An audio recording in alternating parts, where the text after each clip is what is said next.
Hi everyone, welcome back to day 10 of Advent of Code, and this challenge is called Hoof. So Lava production facility is something we worked on last year. I remember working on this and I remember that it was a very interesting question as well. So in today's challenge we have to find hiking trails in which we have some map given to us. This is a topographic map in which we have to find how many highest points we can reach from a starting point. 0 is the starting point always, so it's the lowest point, and 9 is the highest point. So how many 9s can a single 0 reach is what we have to find, and there can be multiple zeros in a single map. So in this case there is 1, since you can reach 1 9 and there is only 1 9 here. You can reach it in multiple ways, but that doesn't matter. How many can you reach in one? How many 9s can you reach with a single 0? So in this case we have 2, and in this case we have this 1 9, 2 9, 3 9s and 4 9s, and this one we can't reach because it doesn't have a path to it. So it says 4 here.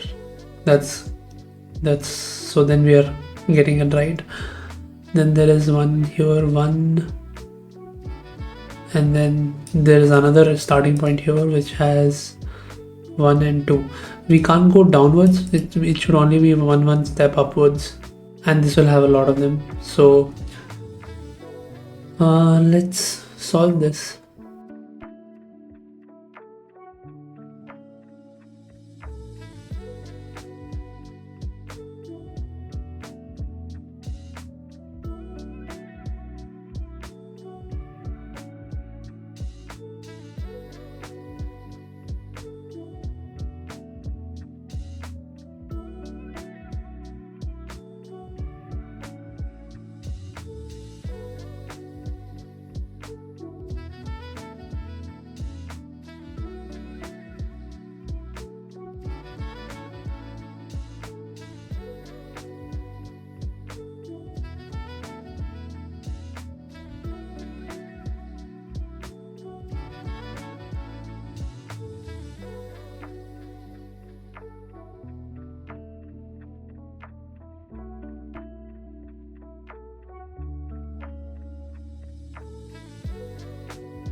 Okay, so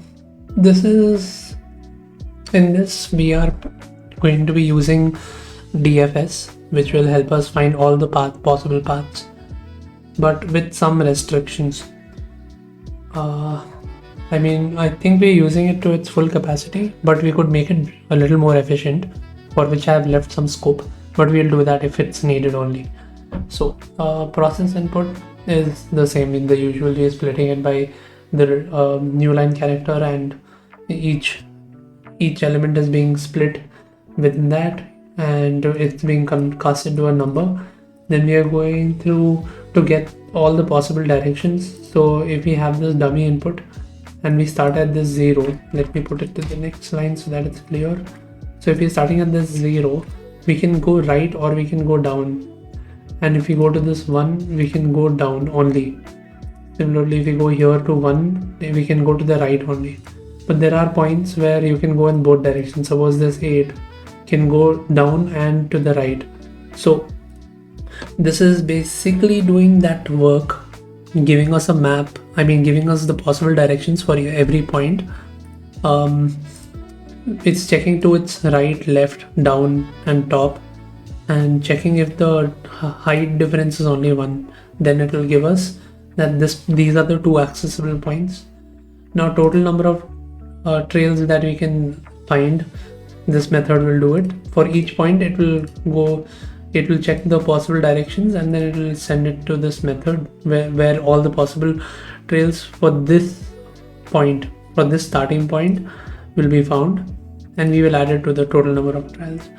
And I'm keeping track of how many are found by each of them so that I could debug more easily. And so now we come here. This is a recursive method, so we'll be using it inside this. The terminal condition will be if the height is 9 and we the current point has not been visited before, then we will add this as one of the trails. And finally we will return it. If it is not this, we will try for every other direction, every direction possible for the current point that we are in, and check the possible number of trails for that. So the one thing we can do to improve this is we can check if the current point has already been visited before and what was the result we got from that, and just send that instead of going through this recursion in like deeper stacks of this. We can just check if that has been visited before, and if it has some value, and if it doesn't have some value, after we get it here, we can store it in some cache, which will be our dictionary.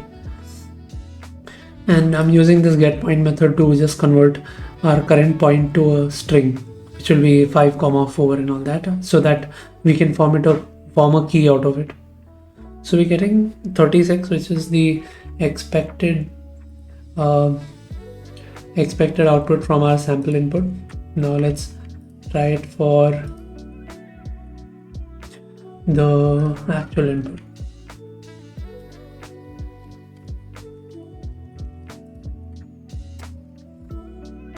$674. Let's hope for the best. Let me share that screen.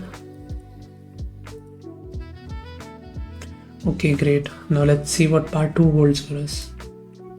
In this part, a little confusing, but so we have for each trailhead, which is the lowest point from where we start, we can have a number of ways to get to 9, the highest point, and these number of ways are called rating. So in this, the rating is 3 because we can go to that point in 3 ways. In this, they say the total rating is 13, and here is 227, and here is our example input from before, which has 81. Now this is messed up because I think we just need to remove that one condition and it will give us this, but I'm doubting it's that easy. But anyway, let's see.